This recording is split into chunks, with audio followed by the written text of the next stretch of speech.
Hello there, I am Charlotte Smead. And I'm Emma Smith, and welcome to another episode of Autism Sparks, brought to you on behalf of the Autism Dogs Charity. Yes, it's lovely to have you joining us. I'm not sure what your weather is like today. Up here in Scotland, it is a very dreich day, blowing a hoolie outside. It's definitely a day you want to curry down with a hot cup of tea and a scone. Anyway, tonight we have Sandra joining us on what I feel might be a fairly emotional topic. Am I doing a good enough job as a parent? I think everyone would agree that parenting in general can be quite stressful, just a little bit.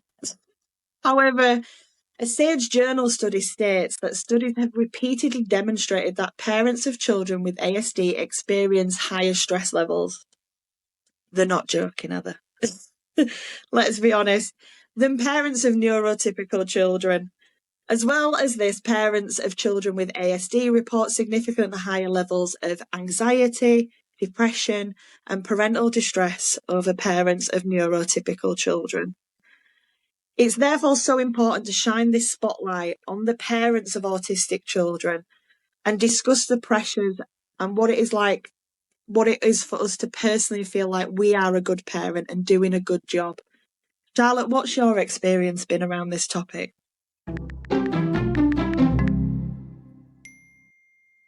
I find it quite difficult to find the right words for my own experience here. In a way, I've never known anything different to the intensity of our household.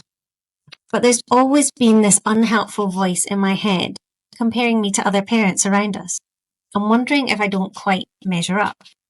And I would honestly say that it's probably only been the last 2 years where I have really felt secure that I am doing a good job as a parent. And even then, there is plenty of wobbles within that. I think there are a million different reasons for that. Your children are really struggling, and you've not found a good strategy to support them. You cannot help but see other families attend swimming lessons, ballet clubs, scouts, sleepovers, school, you name it, and you know you're not doing that. On top of that, Molly has had complex health needs, and it took many years for doctors to understand these properly. So for years we had some fairly perplexed doctors, and that all fed into my fear that I wasn't doing anything right. I have to be completely honest to say there were times that I really questioned myself. Was I making everything worse? Was I the reason that I wasn't packing up the kit bag for scout camp or dropping a child off at the cinema? Was I the reason that we didn't go out on family walks or have children that left the house? We were also quite young when we had the kids, and I really had no confidence in what I was doing. However, in saying all of that, I have learned over the years to trust my instincts more and to not be afraid that my path looks so far away from those around me. I have some steadfast family that are around us, and my faith has helped me to cope because no matter how hard things have got, there were days when I was simply putting one foot in front of the other. I've never felt completely alone or reliant simply on my own strength. I also adopted a strategy that I have no idea where I got it from, but it's definitely not a Charlotte Smead original. I adopted the do one thing strategy. And it means that if something was really concerning me as a parent, such as the kids' education, I would simply change one very small thing. It would have to be a small thing, nothing big, as a big change is hard to sustain.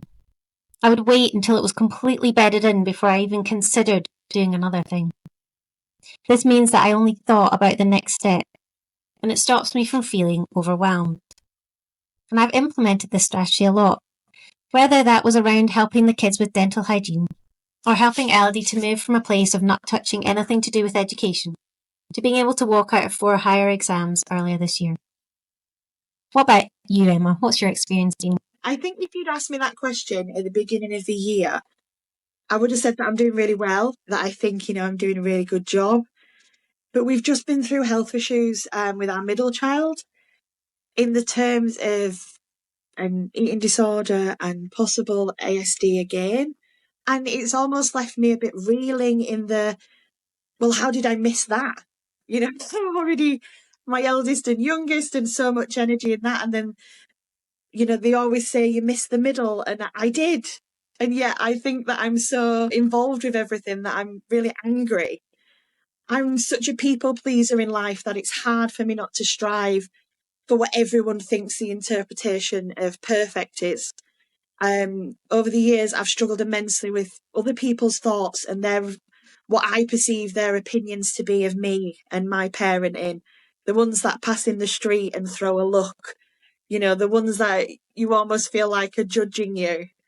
Yeah, honestly, the older that I've gotten, the more relaxed I think I've become. I've worried less about those opinions. I'm not perfect in any way. I'm good enough. And that's what I strive for. I fight tooth and nail for my boys at every single step, for them to thrive in the best possible way. And it's good enough.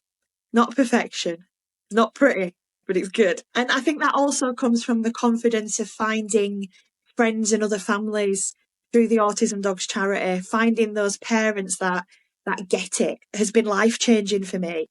And to be able to have those conversations with people who so acutely understand the really random things, as you know, that ASD can present, I think it really has changed my perception. And I hope I can be now a bit more of the level head in the chaos, the friend and support that my lads need in the future. No matter what, I'll be there with them. And I hope I'm doing what's best for my kids, but I'm learning it still all along the way, as I'll probably learn even more things tonight. Yeah, I totally get, you kind of said something there. It made me remember a feeling that I often had where you were kind of saying, oh, how did I miss that? And it's like, you're so busy spinning plates and you're like, I think I've got this. And then suddenly all of them are wobbling at once and you're like, I don't have this. It's that really, really fine line between coping and not coping can actually be so fine that you can think you've got it all right. And then the next day you're like, oh, head in the hands. I had this awful thought the other week. Absolutely. That I was doing the washing, I think, at the time, and I thought, I'm feeling in control of stuff, and I was like, no, that means I've missed something. That means something's going. Like, I'm not watching properly. And I thought that is so sad. That's how my brain thinks. That if everything feels okay, it's because I've missed something. That's a really bad way to think. Anyway, we are very fortunate tonight to have Sandra joining us. Sandra is mum to Lauren Alex Hooper, a singer-songwriter who releases music that is focused on her experience of mental health and autism. And I can tell you that I've been listening to her on Spotify and she is definitely worth checking out. So her daughter is 30 years old and was diagnosed at 21, midway through her university education. Sandra, thank you so much for joining us tonight. Yes, welcome, Sandra. It's lovely to have you here with us, talking about this fairly tricky issue that's already throwing up emotion. Can I ask if you could share a little about your journey as a parent of an autistic individual? Sure. I think it's quite different to both of you, simply because she wasn't diagnosed until she was 20, nearly 21. And although she was very aware that things were, she felt very different from others, she presented in many ways very similar to a lot of girls. But by then she was not 20. And being when she was diagnosed, I was also older. And it was interesting hearing you talk about being, going through all of that. I felt like I was quite established as a parent by the time we were dealing with those sorts of issues. So I think my journey with her has been fairly straightforward in that we've always been very close. It's interesting, she, as well as a songwriter, she writes a blog called Finding Hope, which she started around the time she was diagnosed. And in one of those posts, she sort of introduces me and talks about how our relationship has helped her on the journey, because as you've both said, as a parent, it's very up and down, but also as a young person, it can be hugely challenging in different ways at different times. And I would say, actually, for her high school, I mean, she became physically unwell. They said it was glandular fever. We're now thinking it was quite possibly burnout as she hit secondary school. Just because of what I know now and what others are sharing now about transitions to secondary school and the impact of that on both physical and mental health. My journey is quite a different journey, I can see from your two. I think she's just needed different things from me, although probably some are still the same. I think in terms of my journey, and I think you're going to ask questions about this later, but you've mentioned it, Emma, a bit about other people's opinions and thoughts and family members. And because Lauren masks so effectively and always has, I have struggled with other people's opinions and judgments and just let her get on with it. You know, she's being oversensitive, you're being overprotective, all of those things that actually we both now identify as being sources of very real trauma for her because she wasn't heard. And she knows we did the best we could between us. But one of the things I said earlier was, why is it that we have to ask this question? Why are we, as parents of disabled young people, made to feel we are not doing good enough? And why do we, as parents, with everything else that we're managing, have to struggle so hard to get our voices and our young people's voices heard? Because they're not heard in education, in the health professions, in families. It's a real struggle for them and us to really feel heard. And I think when you find people who hear you, that's a real positive, but it can take years. And I think there are a lot of people out there who feel very alone with this and are not getting the support. I don't know really whether I've answered the question. I think that you're absolutely right. What a common thread through all the podcasts we've been recording, I don't know if you'd agree, Emma, is the fight that's taken. And I would use that word carefully, but it's definitely the word I would use, because you have families, parents who are hearing their children and knowing that education does not work for them. But to get provision, it's a whole lot of fighting. You've got parents who know that their child needs support from CAMS and they're not getting it, and so they're fighting. And I think that definitely stems into this feeling of feeling inadequate, because you're seeing a child who is struggling, who's not coping, exactly as you're saying, burnout that can affect physically and mentally, and the support isn't there, and you're feeling like you're constantly having to fight for it against professionals, which could maybe make you feel like you're making a fuss for nothing. And you must be constantly questioning yourself. Am I seeing things that other people are not seeing? Is it right for me to carry on fighting? And yet you've got this young person who's incredibly distressed and not coping, and you're feeling quite at sea. So I think that you're absolutely right to point to why do we ask these questions? I think I know why we end up asking that question. So I think my question was more just in terms of other cultures, and I'm just interested in that question, why we feel we're not good enough. I hear what you're saying about other people making us feel that way through lack of provision, lack of support, lack of belief. And I guess what you're saying is that sort of grinds you down in a way and ends up meaning that you ask that question.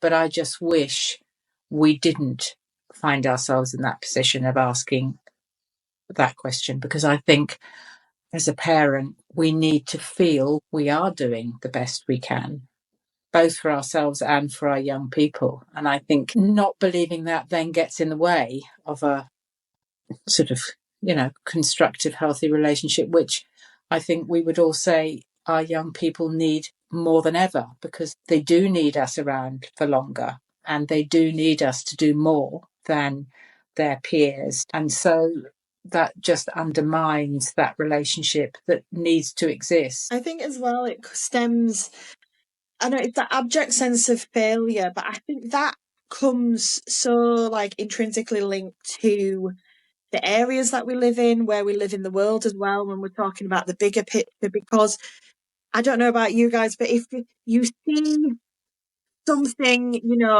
it happening in a different part of the country, different provision you wish that could be there for your child or your young adult, or a different level of support, if that makes sense.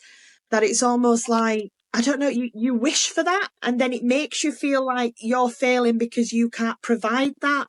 But it comes down to that. And I mean, in a lot of health, we do talk quite genuinely about, the postcode lottery, you know, depends on areas, what you will get. It also comes from that. It's like a stem of selfishness where you go, well, why can't we have that? Why is there a whole building down there that does this, this, and this, and it's not here? Why is there this over the other side of the world and not here? And it just links into this, I can't provide it, so I must be type of almost failing mentality that Right. you're striving for the best. Yeah, I totally agree with you. But I think there's also another element, but this just could be me, where I'm very bad at comparing myself to other people. And so I almost have to go through a period of giving myself a bit of grace, because I look at my sister and my sister-in-law, and they've got younger kids, absolutely gorgeous nephew and two nieces, and they are doing things that I am like, wow, I never did when the kids were that age. They're kind of between 3 and 6.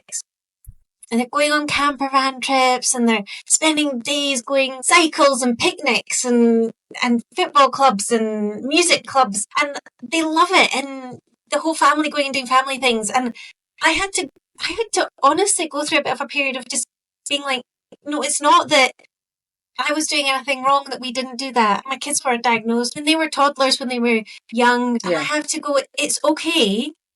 I had autistic children then too. So you're absolutely right, Sandra. So it was exactly the same for my eldest. She went into high school and she just couldn't cope with the transitions, with the transition into a huge school, all that change brought. That was when she went on a pathway to CAMS for diagnosis. And her challenges really became very clear. But she was still autistic before her diagnosis. She was an autistic 2-year-old and 3-year-old and 4-year-old. I have to really work against that comparing. And I do, and it is awful. Or even worse, and I know I can't believe I'm really admitting this, but it's like, well, they've got autistic kids and their kids are in school, so I am definitely doing something wrong then, because I have autistic children and they're not in school. I mean, that's ridiculous. That is such a ridiculous thing to think, but it's something that I think. It's silly. But I do believe it's probably quite a normal voice that's in somebody's head, and I think until you can start to look past that, and I have definitely started, that's where the place I'm in now, I don't do the comparing, but that's been years of that voice in my head which I've had to try and cancel out, and that sometimes that voice can be loud. Yes, and I think sort of one of the ways that perhaps I have come to think about it is just grieving rather than blaming myself. I do grieve for some of the things that haven't been possible, and I find that easier as an emotion to grieve the loss of something not going as I might have planned, rather than blaming myself. I don't know whether that makes sense to either of you, but it felt an easier emotion for me to hold. I've been stood in Disney World in Florida, the dream, and my child has been in the middle of the breakdown. Because I'm like, we're meant to be in the happiest place on earth, and I've brought him into his active nightmare. And it's not until you sit back and you go, okay, I get it, and now I can laugh about it. But at the time, I was absolutely devastated. I was like, but any child would love that. And it's like, that's just learning. But do you know what I mean? It's like, now I laugh at myself for how it was, but at the time I was literally devastated my child doesn't want to be here. Perhaps wouldn't have known that before he found it. Yeah. And that is the learning process, isn't it? And every day, one day you think you've got it sorted, but something will happen the next day, whether they're 4, 14 or 24, that can completely derail their sense of what they can manage and what they can't. That's it. We left the park, we went back to the hotel, we spoke to our son, he was 8 years old at the time, and he could speak about what was upsetting him. And we went to it was like a Walmart or a Target in America, We bought a pram, a little buggy pram, and we put a blanket over it because he said he liked to look. He just felt too overwhelmed with everyone. So we literally created his own little safe cubby hole where he could see everything. He could listen if he wanted because he had his his headphones. And he spent 2 weeks in a little pram. And to him, he still had a fantastic time. Yeah. Yeah. To me, I took it as firstly, I'd failed because he wasn't enjoying it. Secondly, I was like, I'd failed because I hadn't understood what he needed at that. Yeah. Yeah. And it's like, it hit me twice. It was Yeah. like double trouble. Yeah. And I went from there. But now I get hit by the criticism of others. My eldest son he's about to turn 18. He is off living his best life. He's at sixth form. And right now he is in Europe on an amazing cultural program, 2 weeks work experience. Amazing. They're having a ball. And we speak every day on the video calls and everything like that. And he's saying, this is so amazing. And then he'll go, but mum, the people, there's so many people. I'm overly peopled. And I'll go, you're doing really well, And he's coming back and we're actually going on holiday down south in the UK. And I've said to him, we will get there. You can just get in the bed. You can relax. You don't have to go anywhere, do anything. And I've had comments thrown to me to say, well, you're not preparing him for real life there. You're not doing this, And I'm thinking, he spent 2 weeks, he spent 2 weeks telling me his face hurts from fake smiling at people because he's trying to be like, he's having a good time, but he's really trying to have a good time. Yeah, yeah. That he needs that space to just decompress. And I'm like, I get that now. And I'm like, I can provide that. So how dare you judge me to say I'm not preparing him? He's just spent 2 weeks in Europe. It doesn't matter. Even if he had spent 2 weeks in Europe, his life, our children's, our young people's lives are real life for them. And it makes me really upset and angry to have others say they need to be more resilient. They need to cope with real life as it is. Their experience of life is their experience of life. And I think our role as parents is to help them find a way to do real life that is manageable for them, and it will be different, and that's okay. I think that's another thing as parents we often have to fight disproportionately for, is the fact that our young people will experience life differently, and it's not our role to squeeze and fit them in to a neurotypical life journey, whether that be school, college, university, work. Our role is to support them in finding what they can do, what brings them joy, what contributions they can make.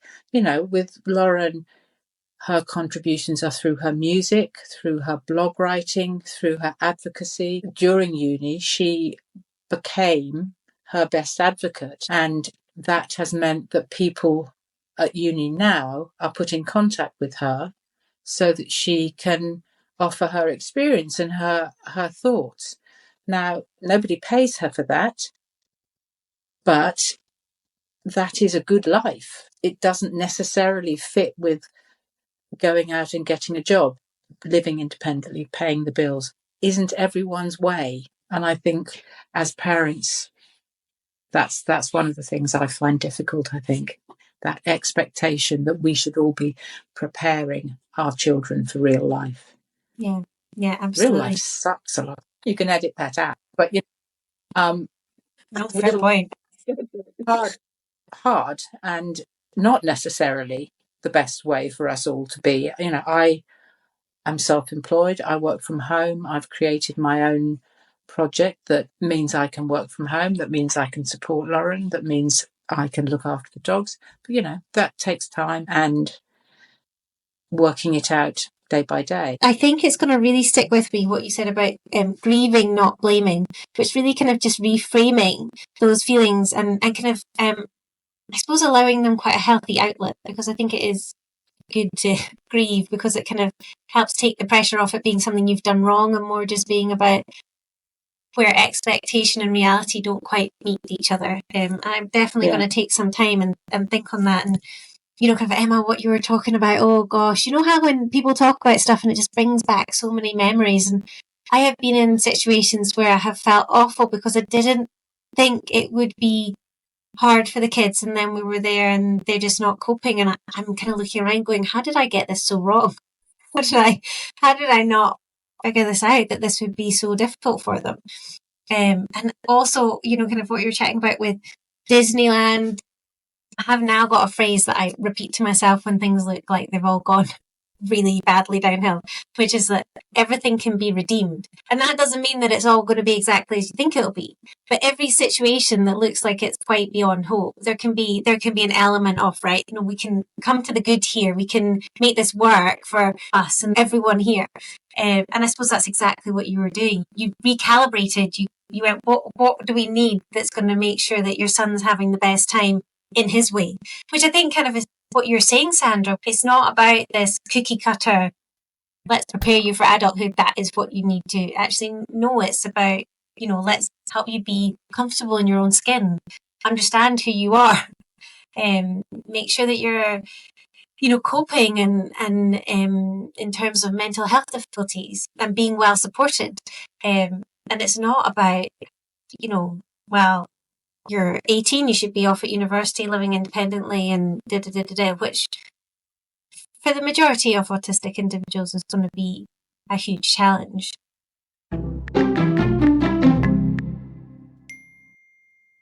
In terms of some of the biggest parenting challenges that you've faced, Sandra, could you think of any that have just been really big challenges that you yourself as a parent have had to face? I think as a parent, one thing I have always found difficult is getting professionals to value my opinion and my experience, and whether that's been GP, psychiatrist, and even to start with, when Lauren started at uni, just a little example, she, as a songwriter, they do an annual trip to Nashville, and she wanted to go to Nashville, but we both knew that she wouldn't manage that without me. And so we had to have various discussions with management and tutors to say that this was, I didn't quite have the language at the time, but it obviously came under reasonable accommodations and adjustments. And so I was able to go in the end. They did permit that. And interestingly, they have said since that they could completely see how that was essential for Lauren's to get the best out of the trip. And what's more, they feel now that both her and my advocacy around accommodations and support has been really helpful. But it has been a long, hard, come back to that word fight, that it's been a long, hard fight, which as a parent I have felt quite alone in. And I think that feeling alone is hard when you're managing these sorts of challenging interactions with people who somehow are deemed more appropriate to make judgments. So if you're a psychiatrist or you're a GP or you're a tutor or you're almost anyone other than the parent, society gives you a higher value. And I think we're seeing that now in education with the parent blaming and the let's just give the parent more courses or whatever to parent to get their children into school, when actually children and young people are tending to spend their time in the only safe place they experience, and that is not in education in the main. Certainly not secondary school education. I think university is different and there is more scope for being more accommodating, but I think secondary school is a very brutal place for our young people. It really is. I mean, what you just said there just stuck with me, because I have to say, I always think of now is if I go into somewhere, be it let's say a restaurant, a new place, even for appointments and things like that, hospitals, if there is something that my brain goes, what a good idea. If there's accommodations in place, my brain always goes, there was probably a parent and a fight behind that. I don't think anyone's just thought of that naturally in process. There's been a reason, like you say, your daughter with the trip, they said to you, well, it's amazing now, it's made us think for the future, this and this. And that stemmed from your fight, Sandra. And you always think, so the next people going might have that accommodation. And I always think there's always that fight been previous. There's someone who stood up enough to make that possible. And interesting, that's why Lauren advocates as she does, because often it's not going to be for her benefit, but she does have this belief that there will always be somebody following her who may not feel able to advocate themselves, and therefore she feels compelled to follow that, whether it's discrimination or a lack of accommodation or whatever it is. There are too many fights that have to be had. Absolutely. I'm going to be interested in this bit. It's because we've discussed this on the podcast before, haven't we, Charlotte? In like our situations, been with younger children and dealing with the professionals, CAMs and things like that. Have you had any like good parenting support in Lauren's diagnosis with her being so much older? Was there anything for you? No, not really. Her diagnosis was very thorough and was done by our local authority neurobehavioural service. And I think for the first time she felt very heard it was a 3-hour session, and she felt very heard in that. But there was no post-diagnosis support. There was nothing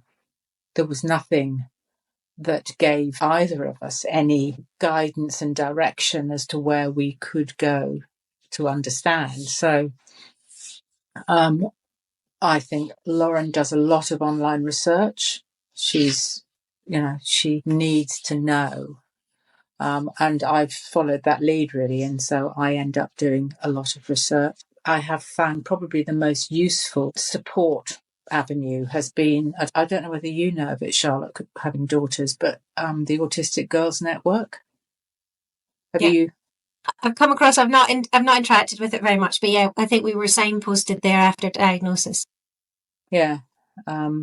So I have found that, but that's all made up of parents who are managing their own autistic families and supporting their own autistic families. So there isn't a lot of people are asking, so I get the diagnosis, what then? And the sad truth is nothing. So I think as parents, we often put a lot of emphasis on getting the diagnosis because it is important. It's certain. I think it depends again on individuals. Lauren was very clear that she wanted the diagnosis because she wanted to understand. I have another friend whose daughter was recently diagnosed just before A-levels, and she absolutely doesn't want it as a diagnosis, and is really struggling with how to process that information. And again, no support. I think diagnosis is important for many people, but it isn't followed through. And of course, now the waiting lists and everything mean that probably people wait for years before they get the diagnosis. Yeah, that's definitely been the theme of our pods, hasn't it, Emma? It's just lack of support. Lack of support and the waiting times, and it's unfortunately up and down the country the kind of the same picture. To be honest, I'm still sitting here with a bit of the heebie-jeebies because you mentioned parenting classes, being sent on parenting classes, and it just brought. I mean, my heart used to sink. Come along to our 8-week 1 hour parenting class where we'll get your child back into school. There was just so many issues. In fact, I'm not even going to go down that because then I'll just take over the whole podcast. But my heart used to sink. It would be people that I had worked with for years who knew me and how I would be working with the kids, knew the kids and how they were working, and felt like 8 hours of me going along to a parenting class would suddenly, the kids would be going into school. I once thought I crafted a response about how actually this wasn't very helpful and wasn't looking at the bigger picture of why education was such a problem. I decided not to send it because I didn't want to cause conflict. I ran from parenting classes. We went to them, we did our due diligence, me and my husband, and then in the end, one of the final ones was how to safely hold your child when they're kicking off holy hell. And we went in there and they mocked up with this dummy thing. It was like at the tea break, I said to my husband, I was like, we're leaving. I says, you know why? Because if I was upset her out, I said, and you tried to grab me in that way, I said, I'd kick holy hell as well. I was like, I'm done. I'm done. So it tells me it's not just, certain places, but why that is part of the spiel. Why, when you're sat there saying, help me, have you tried this parenting class? It's unbelievable. But I find it fascinating then from Sandra that we have gone the broad spectrum in these podcasts, and we've gone from the extremely young, literal babies, all the way through now to Lauren's age into adulthood when we've had Caroline and not on the podcast, to realise that it's the same at every single step. Most people are getting that label, getting that diagnosis, getting the ASD of 3 letters, and then a door closed in the face and nothing after. Yeah. So amazing people like Lauren and Sandra advocating. We had Craig on an episode who's setting up his own advocacy company for parents. And so many people who say, I have been trodden on so much that I'm doing it myself. Yeah. Absolutely amazing. But in many ways, I think it's hard to have to take that on as well as everything else. Mm-hmm. But I also think we are the people that understand and have lived experience and can guide people. Whether they choose to believe us and take on board what we say is another matter. But I think, and the spectrum of neurodiversity is massive. And so one person setting up something with their lived experience is not going to be a one size fits all, but does mean that those people are starting from a point of lived experience. And I think when it comes to professionals, there are some professionals that now speak also from lived experience, but the professionals who are speaking purely from an academic perspective and from an academic trained sort of perspective, they do not speak from lived experience. And I think they can't know or understand.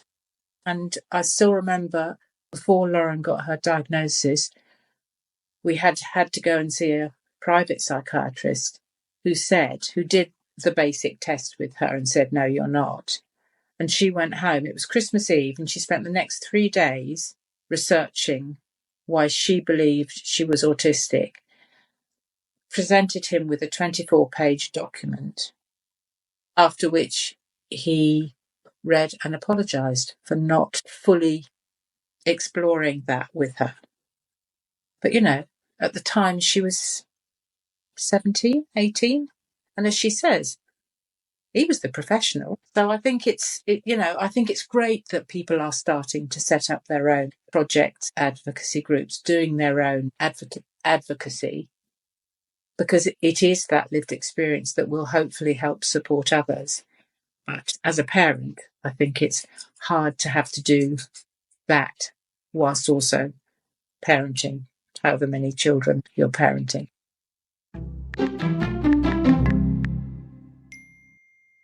Sandra, is that you and Lauren, you have an amazing resilience. And you kind of talked earlier about you didn't quite have the language, but you had the knowledge that you needed to go on the trip to Nashville. So even though you didn't have the language at that point, you were still able to articulate why that was important in a way that meant that you were on that trip. And I think that it's really difficult. When you started your story about how your daughter was told that the psychiatrist said that she wasn't autistic, and then you said, and she spent the next 3 days, and in my head I was like crying. She spent the next 3 days crying, didn't she? Because I thought she would be so upset. But no, she came home, she went for it. She said, no, that's not right. I'm going to say that's probably quite unique. You and your daughter, I don't know, Emma, you would agree with me. Now, I would probably have spent 3 days crying and then done some research and done something. It's not that I wouldn't have got there, but I think the way that you speak and the kind of drive for speaking up and kind of pushing forward, it's really impressive. But I think so many families are literally all they're doing is coping. And so finding that ability to go, okay, I'm going to carry on. I'm going to find, the words that I need to say. And I think what can unfortunately happen is that professionals can read Drive and be like, mum's very anxious, or mum's looking for a diagnosis, or anything like that, that can suddenly, and again, I think that just feeds into your, okay, well, this is on me, actually. This is my fault. This is not. And so I think it's absolutely inspirational that you and Lauren are as you are. And I think, well, it's definitely given me a lot of food for thought, because I would say that I'm quite resilient, but I definitely take time. I take time to get there. It's something I have to build myself up for. And I absolutely hate anything that's even slightly perceived as conflict. And I remember once being in a really tricky meeting. I was in a meeting that to do with education, where I was originally told that an assistance dog wouldn't be allowed in school. I wasn't expecting it at all. And I'd gone into the meeting not expecting this. And I remember when the three people around the table were saying, this is not a possibility, it's not even something we can consider. I thought, I've got to think of the right words. I've got to think of what I need to say here. And I had nothing. I had absolutely nothing that I felt I could come back with, because I was so blindsided by that situation. And I came out really quite emotional. Now, I came home and I then galvanised myself, and it was fine because I got all the relevant information out. I kind of went to the council. It was fine. It was actually fine. But in that moment, I was sitting there being like, have the words, where are the words? And since that point, I now say to any meeting that I'm going into, could you tell me what the agenda is? I need to know beforehand, because I'm not somebody who can think that quickly to be like, I have something I can say back to this. And so it's just really tricky to always have the right language to say, because sometimes you can be so blown away by the tone that the conversation's taken that you can be like, I don't actually know what to say here. Well, and I think, how I describe it now is looking back. I remember occasions where I've been told that I just need to apply a bit of tough love, and that actually I'm feeding into her anxiety. So, I didn't have Lauren until I was 40. So, and I know you, Charlotte, said you had the kids quite young. So by the time I had Lauren, and by the time we were going through all of this, I'd had a fair bit of life experience that had enabled me to put some armour on and go for it, really. So, and interestingly, saying that, one of the songs that on Lauren's new EP is called Armour, and it is all about the need for armour, and also the need for unmasking it so that you can be yourself. So it's not just the autistic individuals, but I think as parents we also have to put on our armour and get out there. But it's hard. I think that's kind of wrapping into what one of our thoughts were in our questions, was around what advice you would give to parents that are struggling. I mean, I love the armour. I always say that, I do feel like in every aspect, it's almost like you're gearing up for a fight. So I think armour, it fits it so well, because it does feel like you gearing yourself up and almost protecting yourself and going, but it's taken me years to get to that point of where I don't just accept what other people are telling me. I genuinely think, from what you said before, of Lauren turning round at that point and saying, I'm not accepting that, I'm researching this, is, as Charlotte said, it is inspirational, because I would, as an adult, have walked away from a healthcare professional and gone, okay. I think that's amazing. But I think that's probably testament to how you've brought Lauren up to advocate for herself in such a natural way anyway, that she didn't want to accept that.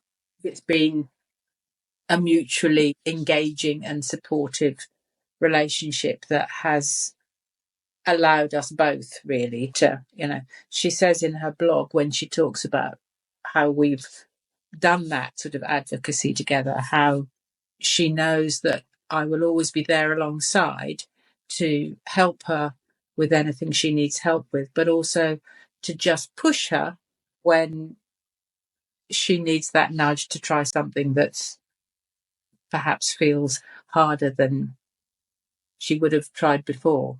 And, the result is that she has gone on to do these amazing things. And you're in a more unique position than other people that we've had in the podcast, being that Lauren is older.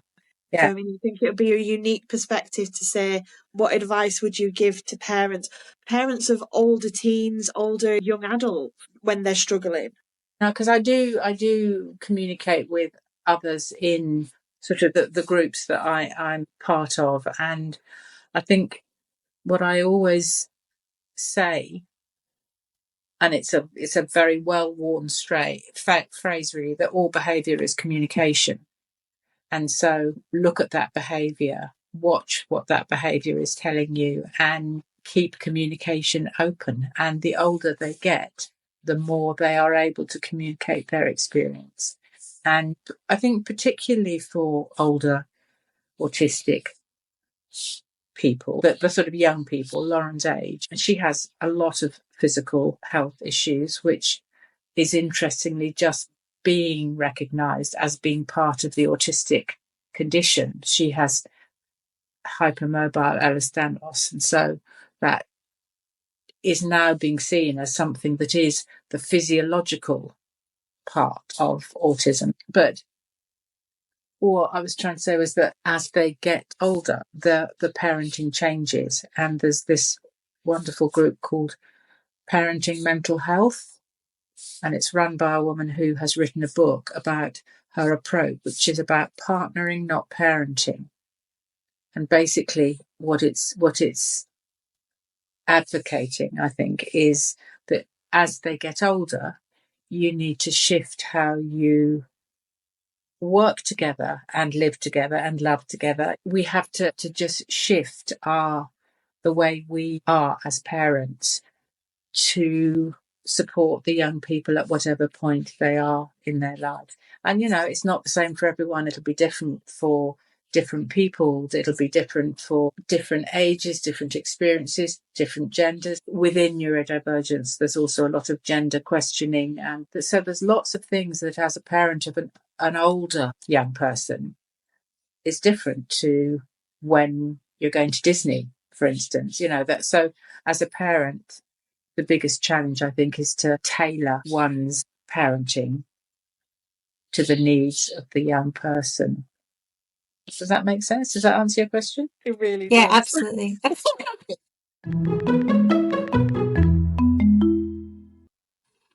I love the phrase partnering, not parenting, because I think that autistic individuals so much is out with their control. And when we're talking about Disney, I thought about these situations where my kids have been so excited about something and actually not coped in that situation. I felt so awful for them because the want is there, but the ability to actually make the most of that situation is just not there. And I think coming alongside and working with the kids and understanding that not being able to shower is something that is completely beyond them. It's not a choice thing. You are suddenly not like, it's Sunday night, there's a shower. It's not that situation. It's much more working with the kids. And that's definitely something that we have grown into. And especially to do with education. So I'm massive. It's like my specialist subject is the Scottish education system. And I believe so strongly that education is for every single child, but the school building is not. And so I work with the kids, but that looks different for each child because what worked for LD, what supported LD was completely different than what works for Molly, even to the point of when they work and how they work. And the kids know that is so important, but it's what works with them. What is the strategies and support that's going to make them thrive in that situation? So I love that. Partnering, not parenting, is definitely something I am totally on board with. What about you, Emma? I thought it was brilliant. It's like you say, it's sometimes when we look at topics like this, you're always looking at the negative sides and things, but really we should be, I think, in a constant state of really bigging ourselves up for things that we've been through, for things that we're advocating for, for the changes and the inspiration that Sandra's put forward to Lauren, that I hope that I'm putting forward to my boys, for them to be able to get the very best out. I know, Charlotte, your daughter's leading the way as well. And I just think, as much as we've questioned our parenting, our choices over the years and everything, we're building this, what is going to be hopefully the future. And the future is going to be able to turn around and say, actually, it should be done like this. I always find such a case of, disability and issues around that, and SEN and neurodiversity. Sometimes it can be the quietest in the room because, they're scared to speak up, they're scared to be the one to stand out. But then it takes people, like Lauren and bits like that, to stand in the corner and bang the pot and pan and saying, I'm not accepting that.